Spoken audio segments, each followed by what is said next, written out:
Hello everyone! I'm back! For today's session, let's talk about the issues and trends in the curriculum. So sit back, relax, and keep learning. Our menu for today is discuss the different curriculum issues and trends. In this session, let's talk about issues and trends defined, issues and trends in the curriculum, summary, and references. First, let's define issues and trends. According to UNESCO International Bureau of Education, issues is increasingly important changes that are taking place in the field of curriculum, while trends refer to new and upcoming and popular educational practices.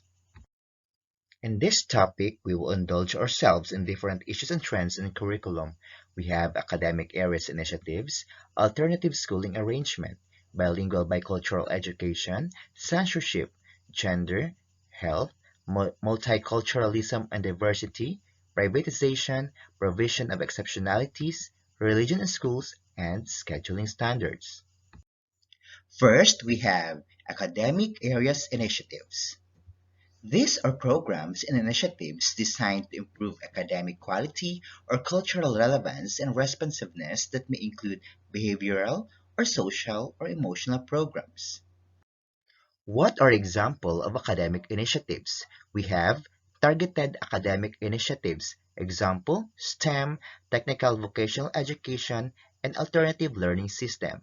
We also have cross-curricular initiatives such as project-based learning, flexible learning, and literacy development, and school climate or cultural initiatives such as social emotional learning and cultural responsiveness. Another, we have alternative schooling arrangement. This is an educational setting that are designed to accommodate students with specific needs. Example of alternative school arrangement, we have local alternatives to public schools such as charter schools, magnet schools, community learning centers, and homeschooling. We also have special needs day schools and SPED center, independent private schools, therapeutic wilderness programs, and emotional growth boarding schools. Next, we have bilingual bicultural education. This is the process of teaching students using two languages. What are the types of bilingual education? We have transitional, two-way or dual, and late exit or developmental. The Department of Education, Culture, and Sports has enacted the bilingual education policy in the Dex Order number 54 series of 1987. Censorship and education. It is a situation where the materials were removed or manipulated in the school setting. Some censored topics includes nudity, creation of man, social issues, political issues, world issues, and sex education. What are the effects of censorship? We have no knowledge of birth control, narrow worldview, no frame of understanding on issues, restricted child's ability to grow and learn, misinformed, and adjustment and curriculum. Next, gender and education. Gender and education pave way to right on education regardless of gender preferences of a child as a part of UNESCO global priority. In the study of Fontanas and Ocampo 2019 showed that more girls participated, enrolled, and graduated in elementary schools. The result of the National Baseline Study on Violence Against Children in the Philippines showed, first, violence against children are high and more boys becomes victim of sexual abuse. Sexual harassment among LGBT youth. LGBT children are prone to bullying. Children experiences drive violent behavior and disclosure of violence tend to be low. Health education provides health knowledge and skills among students to maintain healthy throughout their lives. Health education and curriculum should be evident in learning content, objectives, and materials in schools. The effects of health and education are It provides positive well-being among the students, fosters relationship within the community, and it reduces risk of sickness and improve academic performance. Multiculturalism and diversity. It refers to any form of education or teaching that incorporates different cultural backgrounds.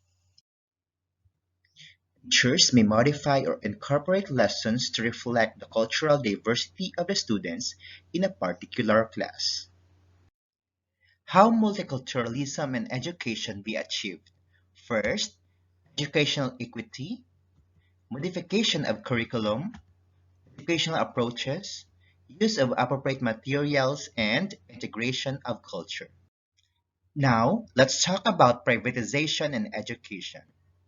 It's transfer of activities, assets, and responsibilities from government or public institutions and organizations to private individuals and agencies.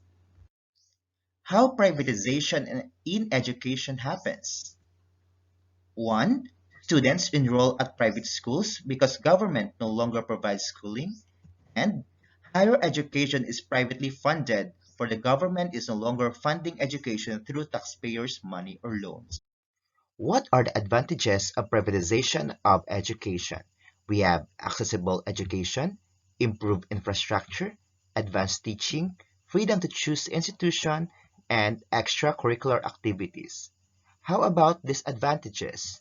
We have disparity between public and private schools, pricey fee structures, more of a business, discrimination, and lack of trained teachers.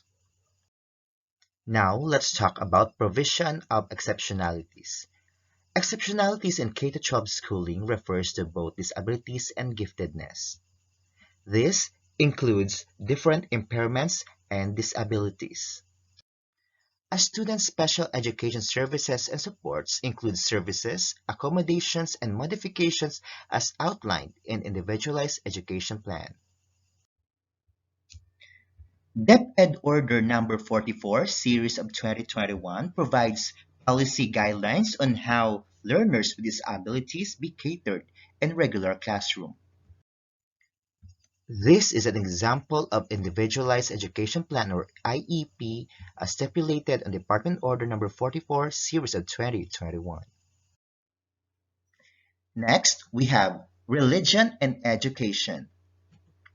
Public schools may not teach religion, although teaching about religion in a secular context is permitted. The Bible must be used as a literary material and not a religious document.